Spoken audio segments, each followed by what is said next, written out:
Media. I'm sorry? I said my name's Jen Lois. I'm with Three Chicks in a Pod and New Stitch Media. Yes, Jen. And I just had a couple of quick questions. One, with community involvement, how do you help the players pick and choose, or direct how they want to, get involved with the community, either in their local communities or Chapel? Jim, we've always helped them. We've always had community service, and North Carolina as a university did a great job of requiring some of it. Right. NIL's even helped that. We've got guys that are working the table to try to feed the kids in poverty in Orange County. We had 26 guys at Habitat for Humanity's building houses the other day. So a lot of our guys are involved in the community, and what a great message. We even have with NIL, we call it Hometown Heroes. We want our guys to go back to their hometowns and give back and be involved in charity there, because that's where their name's big, and they can have camps and they can do things to help their community. So I do think it's the best time to be a student athlete in the history of our game. And we've got some things we need to figure out, some guidelines, but they're also learning much more about giving back than ever before. Thank you. And then my last question is, what play was generated on the field last season that you didn't have that much to do with? What was your favorite one? Oh, gosh. Never been asked that, Jen. I like it. I would have to say it was maybe a 4th and 32 against Notre Dame that Drake threw a Hail Mary up to Antoine Green for a touchdown. And we don't practice that one. I remember that. Thank you so much, Thank Coach. you. Appreciate you, Matt, going back to what you said about this being a great time to be a student athlete, obviously because of the NIL, but still there are things that need to be kind of ironed out. Are you seeing progression in that area at all? And what's the next step that needs to be taken for this to get on an even playing field for everybody across the country? The questions, things are better for athletes than ever before because of NIL, but what has to happen to make it where it's right, because we still don't have enough guidelines. And I do feel like that the politicians, each state, the commissioners, the presidents, the athletics directors, and the NCAA all have to get on the same page. And that's a big task. And what we've got to do is get a national standard where there's some equality back in recruiting, or we're going to have 12 to 16 teams that are better than everybody else. And everybody agrees that the guys have got more money than they've ever had, more opportunities, and that's a good thing. But now everybody also agrees we've got to have guidelines. I see it getting better because everybody knows we've got a problem and everybody's trying to fix it. Are we there yet? No. And do we have any answers? No. I think that's it. We're also learning some things that we shouldn't do and we can't do and that don't work. So I feel like we're making a lot of progress, and I'm more encouraged than I was last year. Mack, you mentioned you said that you're not a fan of the scrapping the divisional format. What is it about that you like so much, and why are you kind of disappointed that they've gotten rid of it? I like divisions because you had a champion. And you had a divisional champion, and then you had an ACC champion. And when we were in the Big 12, the same thing happened, and you're more likely now to have the same two teams playing each other again in a championship game than before. And I didn't like that as much. Plus, when you've got divisions, you've got natural rivalries. And now we're going to play everybody in the league, which is better. It'll be fun and all of that. But I also know that we're going to lose. We don't play Virginia Tech this year. Virginia Tech and North Carolina are a rivalry.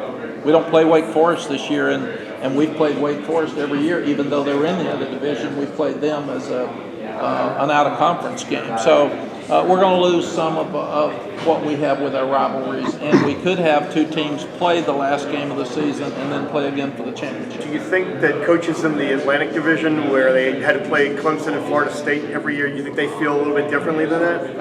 I don't ask them.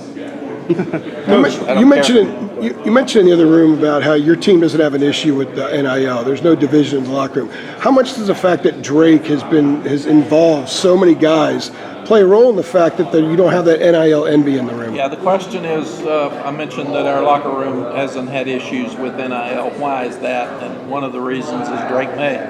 He's the quarterback's going to make more money like in the NFL and NIL than the other kids do.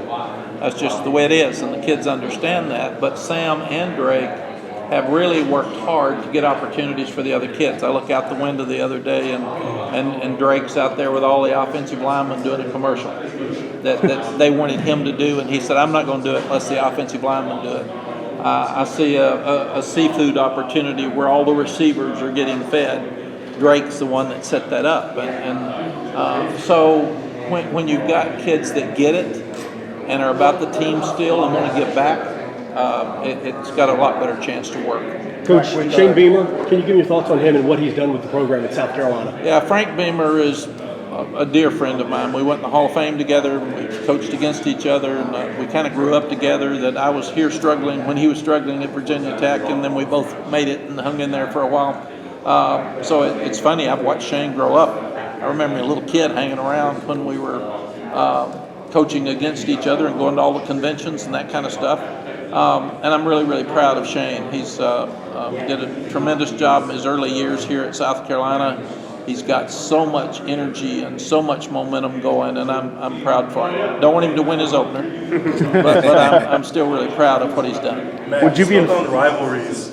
Big first two games for you guys, South Carolina and then App State, but maybe the lesser of the two with App State, what that game means for the state of North Carolina and how that's been since 2019. Yes, the rivalries, we're playing North Carolina Central, I think next year. We're playing Charlotte in a couple of years.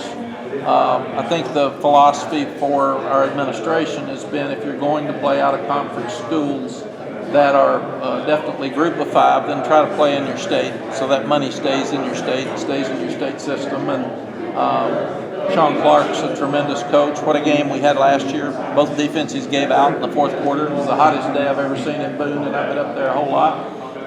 But we've had two games that came down to the last play with them, and I expect this one to be the same this year. Mack, with Drake back and the trajectory the program's on, do you feel pressure to really make the most of that and take that next step? Coach Nelson, you know how rare kind of this team's going to be. Yeah, I'm driven. I don't ever feel pressure. If I felt pressure, it would put pressure on our team. I don't get nervous. I get anxious because I get excited and want to go. And to me, that we've got the pride back in North Carolina football. We're 4 years away from winning 2 games. And here we are. This team's gone to an Orange Bowl, been to 4 straight bowl games. This team's won a divisional title. So there's a lot of great things. And now you're starting your 5th season with a sold-out stadium, a really difficult schedule, opening game on game day. One of the best quarterbacks in the country, a lot of guys coming back. So you want expectations. And if you don't have expectations, you haven't done a very good job. And this is what we came back to do. Do I feel pressure? No. Mack, I wanted to get one last question in on Drake and maybe whatever lessons were learned when you had Sam Howell and the Heisman hype that he had to deal with and things didn't kind of live up to those expectations. What lessons are you taking from that you can pass down to Drake for him to be, I guess, more prepared for the Heisman train? What lessons can we learn for Drake to handle the Heisman hype? The biggest thing is you learn from your experiences. And Jeremy Sharp, Director of Communications, had a lot of experience with a lot of Heisman hopefuls and winners at Texas. So we know what we're doing. The biggest thing is to win the Heisman, you got to win. And if we had won against Georgia Tech and NC State, Drake would have been in New York because we would have won 11 games at that point with 2 left. So Drake knows it's all about winning. It's not about anything else. It's not about the hype. It's about winning. Beyond the personnel changes, what do you see differently about the defense this year? They're older. They're more experienced. They'll be in the same defense for the 2nd year in a row after they change after 3 years. So they'll know more of what they're doing. Coach Chiswick will be better after being out for 5 years and seeing all the changes on offense. He got an awakening early in the season too. And we continued to get better last year, and people have talked so bad about it. And the narrative early was we played awful against App State, we played awful against Notre Dame. I got that. We started getting better, and nobody gave us credit because you don't. There's so much going on. You say they're bad, so they're bad for the year. We're going to do that, and those kids have heard that enough. We're getting tired of hearing it, so they're going to come in with a chip on their shoulder. Would you be in favor of? Would you be in favor of freshmen not receiving NIL for a future program? No, because if Sam Howell was a freshman, he was our starting quarterback. I think you get it NIL based on what you deserve. Okay. I would like for us to start calling it pay for play, because the ones that are playing really good are the ones that are making the money. And for us to say it's not pay for play seems a little facetious to me. But I don't think you could even legally say these can get money and these cannot. I think with the federal government, you'd have to say everybody has a free right to get their NIL money. Mack,